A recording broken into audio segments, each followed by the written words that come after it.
I am just business from the waist up, just so you know. Seriously, someone out there who's using a jackhammer. All right, let's see if we can flow right into it.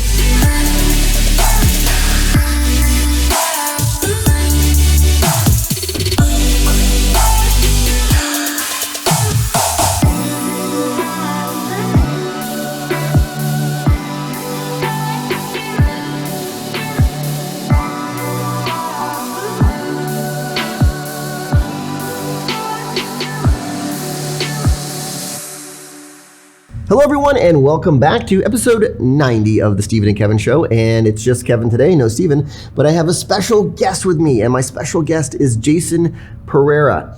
He is a Toronto-based financial planner at Woodgate Financial. In addition to his work at Woodgate, he writes for various publications on his industry blog at jasonpereira.ca. In 2018, he decided to launch a podcast that merges passion for finance and technology by launching the FinTech Impact podcast. In that time, he has published over 130 episodes and become one of the world's top FinTech podcasts. And just this year, he launched his second podcast, Financial Planning for Canadian Business Owners. Jason, welcome to the show. Thank you, Kevin. Good to be here. So I just gave our audience here a little bit of an overview of you and who you are. Help me fill in the gaps. Give us kind of your skinny. Yeah, so I'm a Toronto-based financial planner, and I've been in the industry for over 20 years. And in that time, I've also done a bunch of other media. So public speaking, television, and writing, a lot of writing in the past, and various advocacy as well. And basically, during that time, I've always been an avid podcast listener since podcasts were a thing. And I've always kind of felt the desire to do one. And what happened was, I'm just kind of the person who just doesn't do something that everybody else has done. I wanted to provide a unique viewpoint.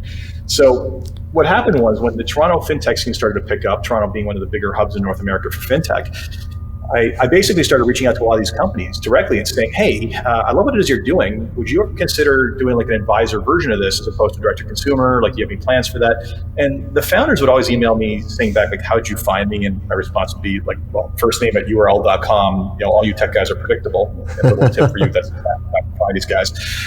And then, but then, in the dialogue, they would be like, wait a sec, you're an advisor, you're under the age of 50, you don't know how to use a computer, you're talking to me about different players in the market across the world. Like, who are you? Can we meet for coffee? And the next thing you know, I developed this network of just fintech founders that became friends and started bouncing ideas off me, and it was a great collaboration.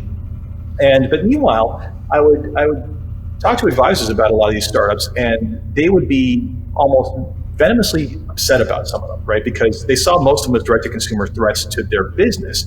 And meanwhile, the fintechs were like, we'd love to work with advisors, but we can't get the time of day most of the time. So what I realized was there was a real disconnect between the two groups. So I started listening to a bunch of fintech podcasts, thinking maybe this is a venue for me to do something special. And what happened was, I found that most of them were Fortune 500 level implementation podcasts, nothing really talking about what's happening at the advisor level and what was happening at the client level and how that was changing the relationship. So that's where the FinTech Impact podcast came from. And like I said, over 130 episodes, basically predominantly interviewing fintech founders, other people of interest, VCs, consultants, people in that space altogether. And it's been enormously rewarding. The second podcast came out of actually me listening to one of Nichols' podcasts about how someone built their business utilizing podcasts, specifically targeting, I think it was business owners in a certain segment. And I realized, wait a second, there's no one doing a podcast on financial planning for business owners in Canada. So I decided to take that exact name and launch one that was going to hopefully build business in my core business. I love that you took the exact name. I think in terms of searchability, financial planning for Canadian business owners. That's pretty darn specific, right? But there is no SEO required with that name. But I like that. I like that you got specific with it, and I think this is one of the beautiful things about podcasting is the ability to really to niche down. And yes. And when you're talking to an advisor, is that typically what you recommend? Should they go broad? Should they try and be specific? Like you said, financial planning for Canadian business owners. What are your thoughts around that? What do you tell an advisor who says, okay, well, I think I want to do a podcast? Sure. So basically, I have a conversation about expectations and level setting, what it is they want to try to accomplish. And let's just look at the bigger picture. There's over 1 million podcasts out there. 30 million podcast episodes available, a million active podcasts in over 100 languages. And now you have the likes of Malcolm Gladwell, Michael Lewis, and Oprah Winfrey doing weekly podcasts, right? Yeah. So you're up against big guns for attention, right? Like, never mind the guys who basically became podcast legends like Joe Rogan or Tim Ferriss in their own rights, who had followings before, but you just amplified their followings there, right? Like, you're probably not going to do that. Like, let's be honest, you're not going to do that. So what is it you're going to accomplish? And what is this for? Is it to provide a unique viewpoint like I did with FinTech Impact because you have some insight? Is it to try to build your underlying business, which I've given that advice to friends of mine. I have a friend, I'll give a shout out to him here, but he started a podcast as I pushed him. It's called the Impact Investing Podcast from Kind Wealth, because he is a known advocate for impact investing in Canada, and no one was doing that kind of podcast before. Very cool. And then and then there's do you just want to at least communicate with your existing client base in a different model, right? And I'd say understanding what it is you're trying to accomplish, and making sure you tailor it around that. I'd say that, the more you're specific about it, the more you niche down, it's more valuable, because you're going to have to find that initial audience that basically is interested in listening. And there's a lot of broad-based conversation out there. You're not gonna beat some of the better known financial advocates out there anytime soon. That's for sure. Yeah, no, I think that's a really good perspective. I mean, you think about our podcast, the specific marketing financial advisors. That's pretty much what it is. So I like the idea of niching down as much as you can, because you're not going to compete with Joe Rogan. I mean, like, that's just it's not going to happen. What about so one of the questions that we get a lot of times, being a company that provides marketing service for financial advisors, like we have a video program, right? We have a social media program, and we have all these things. One of the questions that we get is, what's the ROI of that? Like, what if I invest in your video program, what's my ROI going to be? And I feel like it's such a difficult question to answer, and I feel like it's actually kind of unfair, and I don't even know how to answer that sometimes. I know that as a company, Oechsli, we put a lot of energy and we spend a lot of money on video content. But if you came back and said, well, what's the ROI on that? Like, I couldn't give you a specific number. Well, I mean, there's tangible and intangible ROI, right? So what is the ROI on building a deeper client relationship, right? Like, you don't have the counterfactual of what would happen if my clients weren't receiving this podcast, right? If your podcast is building a deeper client relationship, mission accomplished on that front, right? You also, if you get a prospect out of it, then great. Like, you're basically gonna be able to measure that tangible ROI. But the credibility bump you get with your client base is immeasurable, right? I'll tell you what the bigger ROI pieces to me has been. I get a prospect in, and maybe they fit one of the niches of what it is I'm doing. So I've had a lot of tech entrepreneurs come in. I've had a lot of business owners come in, and maybe they haven't discovered my podcast. But guess what? You have a podcast on that subject, instant validation in their eyes. I am someone who speaks their language, right? And then there's the intangible things, like I mean, don't get me wrong. I think the FinTech podcast pays for itself probably in free licenses alone, and other opportunities around speaking and consulting in that space. But I mean, what's the ROI in the early days when some of these founders were taking suggestions on product improvement and making my practice better because they implemented it, right? So I think you can't get caught up in the exact dollars and cents of it. And honestly, I think the truth is that when you're the first mover in something like this, you're the guy who captures the low-hanging fruit of clients or new business, right?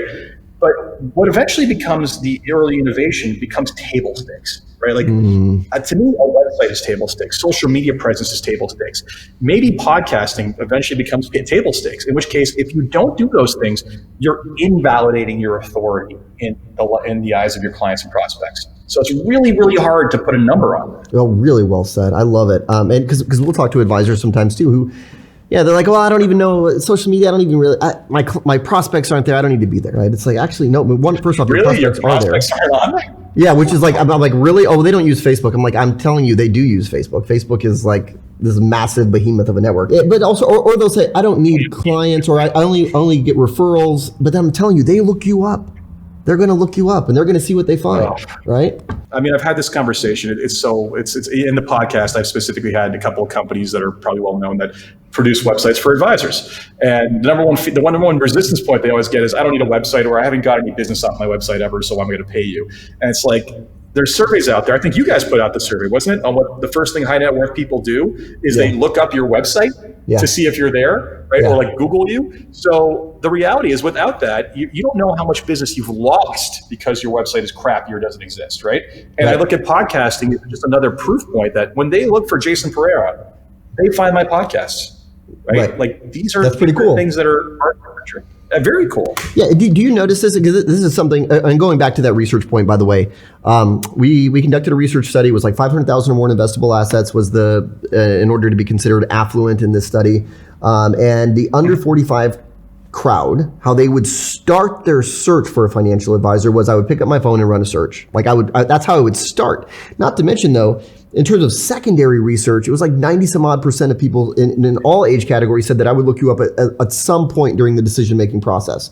So even if I was referred by a CPA or an estate attorney or whatever it might be, at some point I'm still going to run a research. I'm going to do some research on you because I can, because it mitigates risk, right? It seems like I'm doing my due diligence. I love the table stakes conversation. So let's get back into podcasts a little bit here. And so we talked about hey, should we niche down? Let me ask you this. What do you think about guests on podcasts? Is that something, and you're a guest on our podcast today, is that something that advisors should be doing? I believe fully that you should. In fact, the vast majority, actually FinTech Impact, I think is, with the exception of 2 episodes out of 130, and those 2 or 3 episodes were me public speaking, so it was a recording of my public presentation. They have all included guests, and I think that there's a number of reasons you do that. I think first off, I think it gets boring listening to one person yammer on for a long period of time. I mean, I say that, but one of the top rated podcasts in the world is a podcast called Hardcore History, where this guy will literally do 6-hour episodes, and you are riveted the entire time. Like, well, it sounds pretty hardcore. I mean, yeah. Oh, it is, but it's always like it is hardcore. But it's honestly, if you want to see what podcasting what's possible there, go listen to that. That's cool. But for the rest of us who aren't gifted with such interesting topics as the wrath of the cons specifically, right? When we're talking about personal finance, no one's going to sit there and listen to me for 6 hours yammering on by myself. Nor should they, because that would be terrible. But what makes it more compelling is different viewpoints, right? It's different experiences, and bringing someone else in constantly is giving another voice to that person, giving not only just that person but that viewpoint, and you're able to have a more collaborative discussion. And it's interesting because sometimes people say, well, I want to be seen as the expert in this. Well, just because you're asking questions doesn't invalidate the fact that you probably knew the answer in the first place, right? And oftentimes, especially when I'm dealing with, the business owner one, I will ask very simple questions where then basically they will answer it. But then the opportunity there is for engagement around that question. They can tell from your conversation that you're not discovering that, you're trying to lead them through a journey. So I think the expansion of their horizons of viewpoint and conversation and just being more compelling, good guests are a must. Yeah. No, I like that. I think it gives you some variety. And I think it's something that with the Stephen and Kevin show, we want to do more of. We haven't done enough guests, expert guests.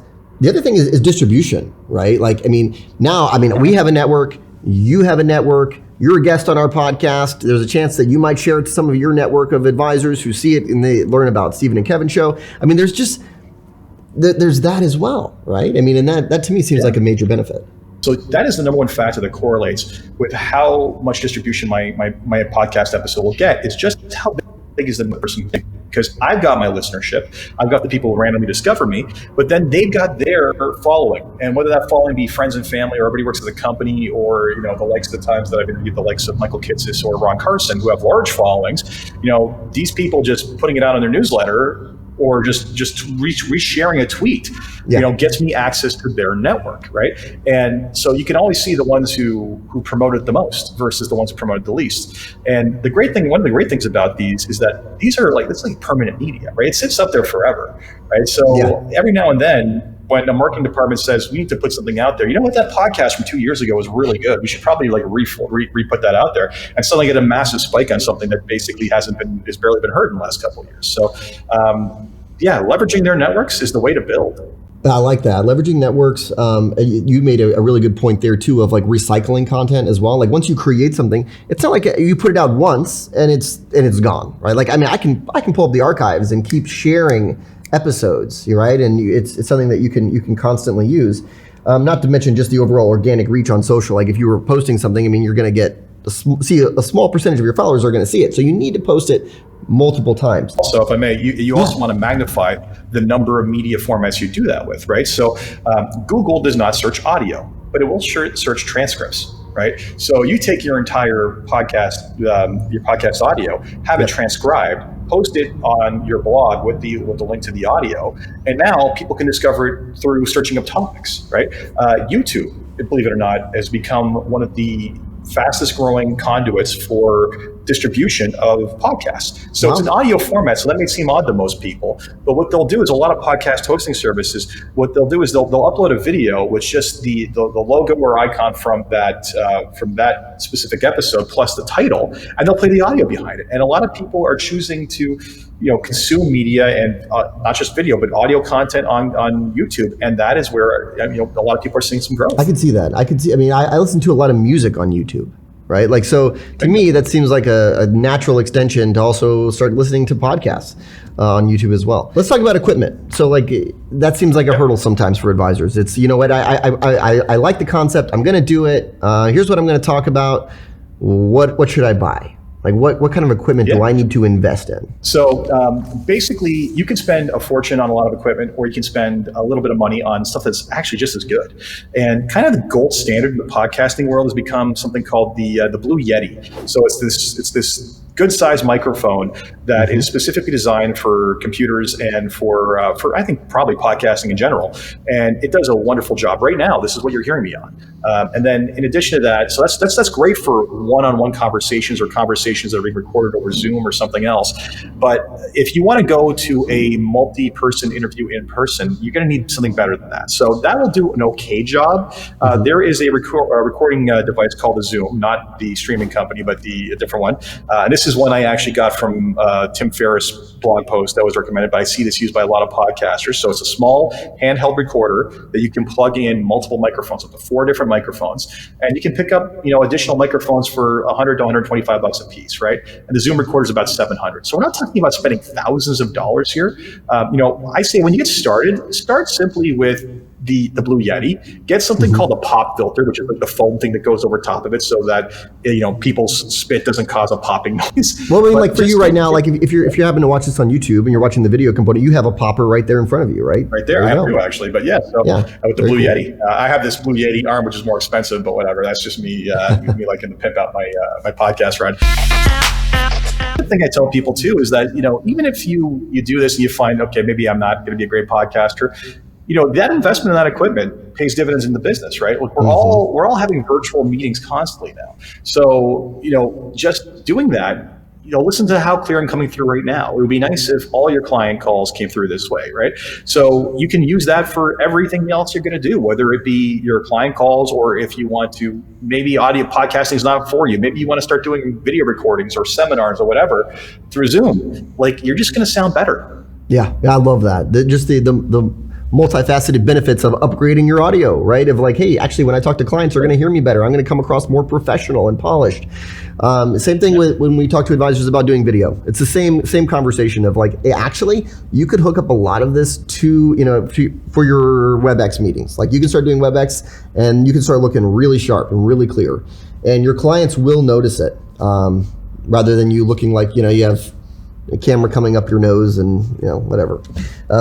Yeah, so I mean, just like I said, just give it some thought when it comes to video. I mean, that's just my tip. I mean, I think it was funny. I took part in a conference where one person had done that, and their head basically filled like the bottom Yeah, exactly. It's like,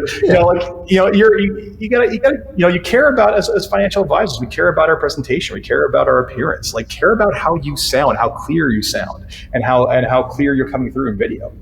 Oh, I totally agree. What about the when it comes to delivery of this stuff? Are you a fan of write it all down and read it, but try and read it like you're not reading it? Or are you a fan of hey, I'm actually going to go more off the cuff and I'm going to ad lib? Well, first off, give us your personal style. How do you do things? And then what would you say to an advisor? So I'll just give you a quick backstory. I met someone who had a podcast that was apparently very popular, and he bragged about it, and I listened to it, and I thought, this seems like the most, not knocking him, it seemed very insincere. And it was because basically he was recording people, they were recording themselves, answering questions that were written down, and then he would re-record them himself, asking the question, and then they intermix it. And you could tell. You could tell? You could tell, right? And you could tell scripted too, right? I think unless you're good at performing a script, maybe you shouldn't go that route. I mean, to me, I specifically wanted to keep this a discovery, right? So my personal style is I prefer to shoot from the hip. I have my standard couple of questions I start off with. So the FinTech one, it's, hey, okay, give me your elevator pitch on the company. Okay, that's great. Now tell me about the origin. Like, why does this thing exist, right? And tell me about the journey. And then when we're done that, then it becomes like, let's talk about what we just learned. Let's talk about like what you're doing. Let's talk about the feedback. And you have to kind of have in the back of your head, what do I say next if I run out of new interesting questions, right? You have to have kind of a stock inventory list, and that's a skill you're going to get better at, right? And then I wrap it up with a couple of, make you think questions at the end that kind of take them away from that conversation and say, oh, wow, okay, like, oh, what if there's one thing I'd change in the industry, what would it be? Man, I think I would do this, or, what excites me the most? Well, it's this, right? And just kind of wraps it up on a high note for everybody. But I really like the natural organic flow like we're having right now. I think it's just far more sincere, and the discovery is like, I want people to hear me get excited when something excited to happen, right? Exciting gets said. But I would also say that don't judge yourself. You're going to learn this through iteration, right? If you go back and listen to my very first podcast and you go and listen to, episode 100, it's night and day. It's utterly night and day. Like, it takes a while to get in your groove, and you just can become more natural at it. It's the Malcolm Gladwell 10,000 hours, right? I'm going to get better over time. But I love that too. Like, your first podcasts are not going to be your best podcasts, like, period. But you have to do them in order to get better at them. I agree. Like, we used to. I remember giving speeches a long time ago when I first started working for Matt, and I would memorize an hour presentation. Like, I would have it memorized in my head, and I realized that I think people could tell that I had it memorized. Like, and also I would get totally thrown off as well. Yeah. But it's the authenticity that you want to come out, right? And it's hard to do that when it's just reading, when it feels very rehearsed. You just want it to be natural.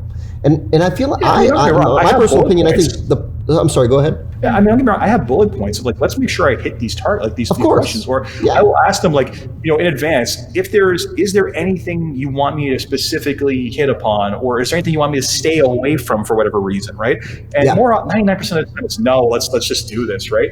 But at least you don't have to have, you have to have a framework. You don't have to have the plan down to the inch, right? Like, exactly. That's the difference.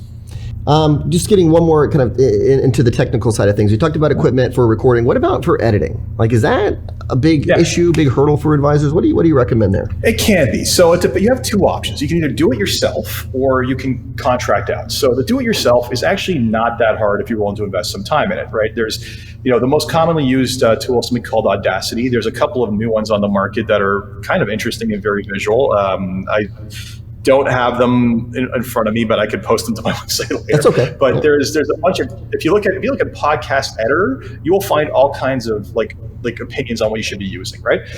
Some of them, like I said, are getting really good at letting you just kind of like, there's one recently that will actually do a rough transcription of the podcast, and then you can actually edit by the word, right? So you want to cut out from a certain word to a certain word, you highlight those words, and it cuts out the audio. Wow. Right? So some really cool stuff out there. So you can do it yourself.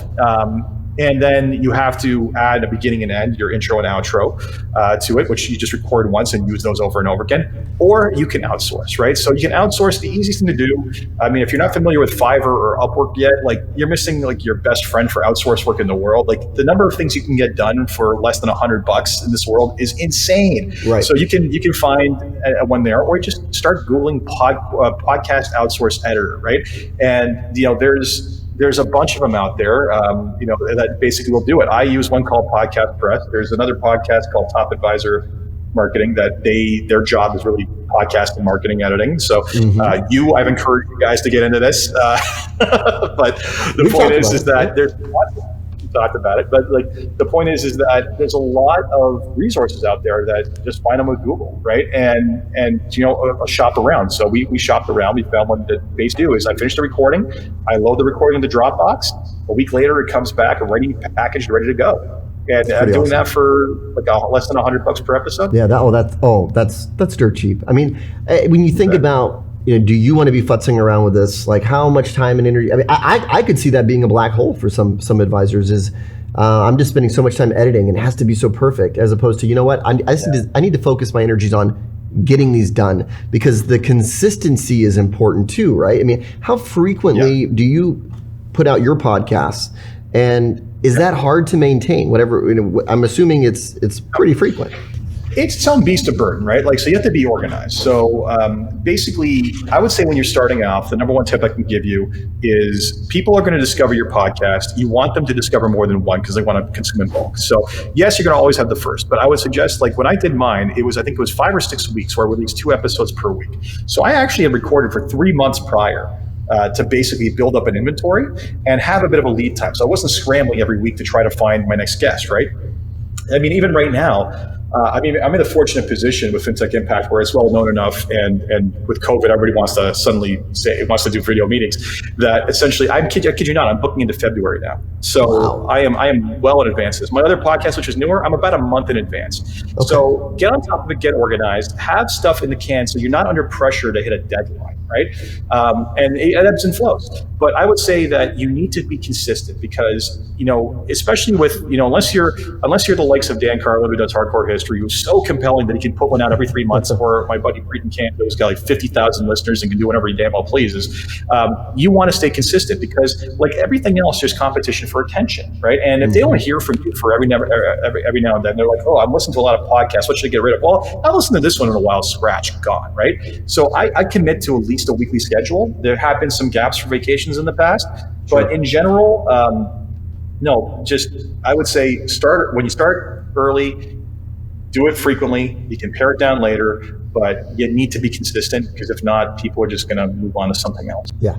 I like your point too of like when you first launch it to have a couple of episodes in there because people binge listen to these things. So I listen to one and then if it intrigues me, I might listen to another and I want another. Like it's almost like I expect it. Like I almost feel like weird if you don't have another one for me to listen to. Well, I don't know if you remember this conversation, but I remember I reached out to you guys about something in one of your podcasts. Shortly after you discovered it, I think you were like, I can't remember any episodes you were in, probably around 40 or 50. And I told you that I caught up on all of them because I listened at 3.5 times speed. Oh, you were that's just funny. like, oh, wow. Yeah. Right? It's like, oh, how long did it take you to get through? Oh, a week. Right? Really? Right? Like, yeah. But that's it. And I read a stat, and I don't even know where it's from, but it's like the average podcast has like 3 to 6 episodes, and then they're like done, like they never do it again. So you have to be patient with this stuff. I mean, it's not like you're going to record a couple episodes and you should expect that you're going to have prospects reaching out to you, or you're going to expect a big impact in your client base. Like it's going to be, it's that marathon. I mean, it's that, I'm going to do it consistently. I'm going to always, I'm going to keep putting it out there. I'm going to drip on people over time. So let's level set on that, and let's talk about what that looks like. And I've heard people say like, oh, I did this, and I had like 40 people listen. I'm like, 40 is actually not bad for your first episode. Like, let's be honest. It's going to take you time to find an audience, right? Like I said, 1 million active podcasts out there, right? At first, let's face it, it's going to be friends and family. Like, that's going to be it. And clients and people you bother to listen and subscribe and review, right? Like, that's going to be it. But, you're not going to, you're not, I don't know what Malcolm Gladwell got in his first week, but I'm willing to bet that he had some very high numbers. You're not going to get that. You don't have that presence. So basically, level set. The reality is that success in podcasting for the upper echelon is measured in millions of downloads, if not hundreds of thousands of downloads, right? In our small hobbyist space, it's measured in hundreds to thousands. That's it, legitimately. And it's going to take time to get there. And one of my first guests, he actually, his previous company in FinTech, or pre-FinTech, was actually a podcast services company. So he gave me a little bit of coaching on this. And he said, like, you know what? He goes, I told him I got like 55 in my first episode. He goes, no, that's pretty good. Keep it going. And he said, it's a very linear path. It's not like you're going to see this massive, you get spikes, but it's not like you're going to hit this like hockey stick of growth, right? Mm-hmm. So, I think to say, depending on the time of year and the guest, a decent episode for me is measured in, high hundreds to low single thousands, right? It just depends. Right.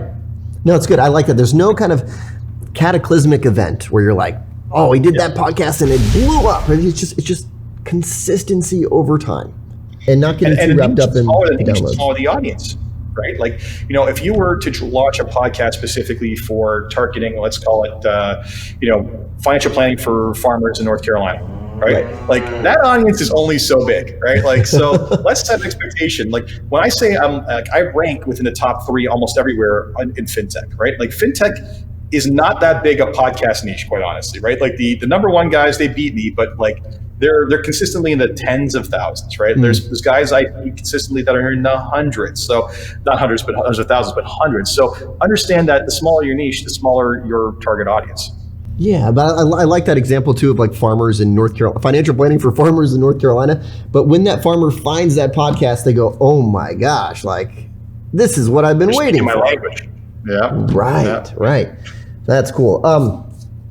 I really appreciate your time today. I feel like you shared a lot of invaluable insights here about podcasting, how to get started. Again, I want to just remind everybody who's listening, jasonpereira.ca. It's Pereira.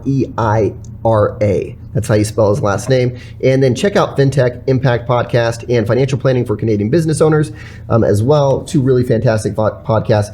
I want to end today with a question. I want to ask you just on a personal note, what is just personally, what is your favorite podcast? Like, it doesn't have to be related to, finance or anything like that. I mean, just what's your favorite one to listen to?